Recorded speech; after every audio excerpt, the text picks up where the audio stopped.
Well, congratulations. Thank you. How are you feeling? Good, great. I got to know, how many stitches did you get? Did they count them? I think I got like 10 stitches, I think. Oh, no, 6. 15. Okay, that's a big difference. Yeah, Is that the most stitches you've ever gotten? I think so. I haven't really gotten stitches. Every time I got like a little cut, they probably just like glue it, and that's about it. So can you talk to me a little bit about just all that blood? Like, how much does that affect the fight? When you see it, you know it's yours. Does it kind of give you a little bit of energy? You got to finish it. Talk to me a little bit. Yeah, for sure. Because I mean, with the ref and the judges, you never know. You know that. I mean, the way they judge it. Sometimes when they see too much blood, they'll give them a round, or they can stop the fight, or you just never know. You know. So that made me keep pushing and just try to make a statement. You know. So can you talk to me about the fight? Was it kind of the way you expected, or did you have to go in there and adjust? No, I mean, I knew he was a great striker and a great counter puncher. He was definitely like very slick, you know, all those feints, everything he did was just like, it was hard to counter, you know. So I mean, I went in there, hit the body a lot because I mean, he's 6'2" or 6'1". I mean, his head was almost going off the cage. So I hit the body a lot. I feel like that broke him a little bit, and I got into my takedowns. Were there any surprises? Yeah, I mean, how tall he was. When I fought him, I saw that he was 6 foot, and I was like, he's not 6 foot. When I saw him the next day, and nothing. I mean, he was. I mean, I could definitely feel that the way that he missed weight. You know, I mean, the first round when I was trying to take him down, he did feel a little heavy. Did you bring someone in to mimic his height at all, or did you just kind of train like normal? No, I mean, I was trained with a lot of top people over there in Team Elevation, and I mean, they've helped me a lot. And I mean, a lot of over there, like Neil Magny, he's super tall, so I mean, he was a good training partner for me too. Train out there, Justin Gaethje, he's tall too. I mean, they all helped me a lot. Dober, they're all good people. So you're probably anxious to be watching this fight, aren't you? Yeah, it's real interesting. I was getting stitched, and I was telling Sean, "Can I go see the fight right now?" And he's like, "Worry about getting that fixed first." You mentioned the weight miss. How much did that affect you just on weigh-in day? Did you consider not taking the fight, or what's your thought on people missing weight? I was just like, I mean, it was almost like, I mean, you got to count it from 55, not from 56, you know, so that was almost 4 pounds, so I was just like a little concerned. I felt like it was like a kind of a strategy for him, because, I mean, he knows I'm a wrestler, so he was trying to put more weight on me.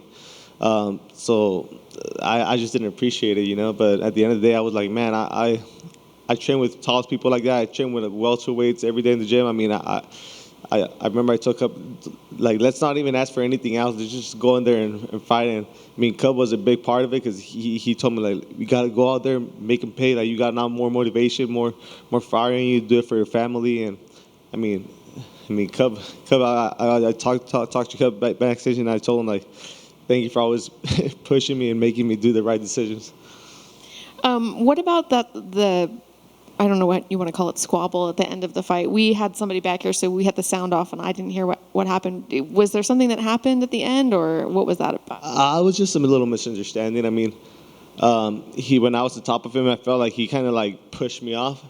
I mean, I was about to get up, and he kind of like pushed me off, so I was like, what the hell? And then he just raised his hands like this.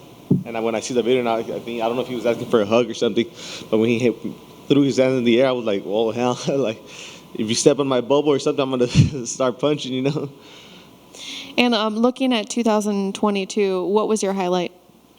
This fight, you know. I mean, I got to redeem myself from my last loss, so this fight was definitely a highlight. And what's the goal for 2023? Top 15, be in the top 15, be active, get at least 3, pushing 4. Thank you. 4 fights. With all the blood that you did have, did it ever think that it would affect you? It wasn't like so much that it was coming down in your eyes, but did it affect you in the fight at all? No. I was just really concerned that they would stop the fight. You know, that was my main concern, and just like seeing what the judges, what they were gonna think. You know, because I feel like sometimes if I like, let's say people like have sensitive skin, they get jabbed and their eyes all messed up, and he still dominates the whole round. Like sometimes they'll base off on damage, you know, like just like a little black eye or something, you know. Yeah. So when the scorecards wouldn't, it obviously went to decisions. But were you worried at all about the blood? No.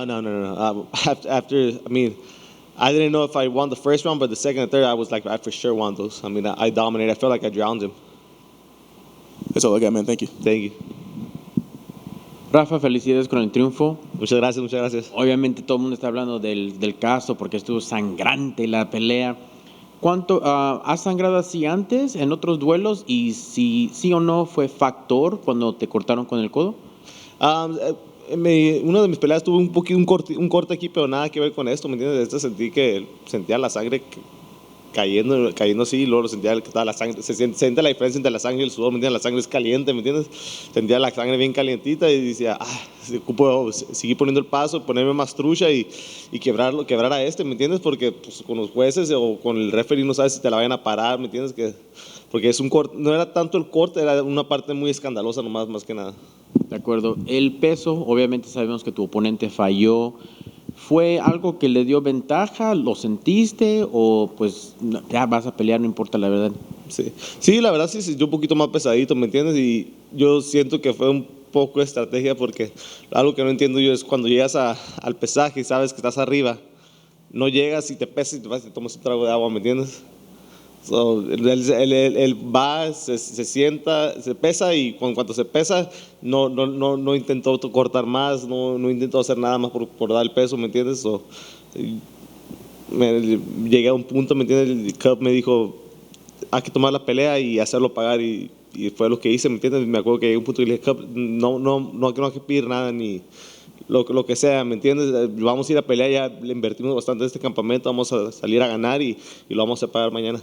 Claro que sí. Y hablando de tu desempeño, fantástica pelea. Ganaste los 3 rounds a nada, te viste súper bien, tu lucha pudiste, aunque estuvo el más grande que tú, lo pudiste manejar sin problema alguno. Ahora, ¿cuál es tu calificación tú mismo de tu pelea?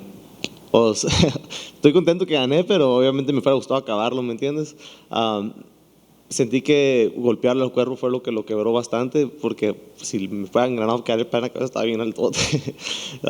Pero sentí que eso me ayudó bastante a pegarle al cuerpo y tumbarlo. Obviamente estoy contento con mi desempeño, pero siempre hay mucho campo para mejorar y me hubiera gustado acabar la pelea.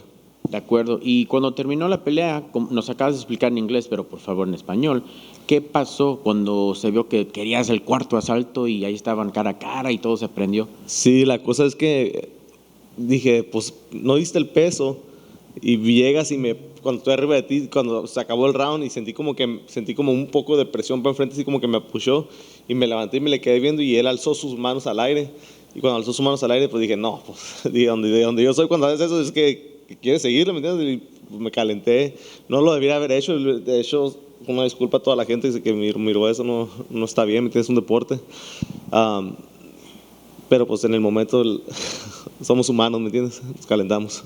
De acuerdo, muy bien. Y finalmente, nomás así una memoria divertida, algo bonito que tengas, ya que es, ya sabes, la temporada de los días festivos, un regalo que hayas recibido padrísimo o una buena memoria que quieras compartir con tus fans, ya que estamos casi la Navidad, Nuevo Año.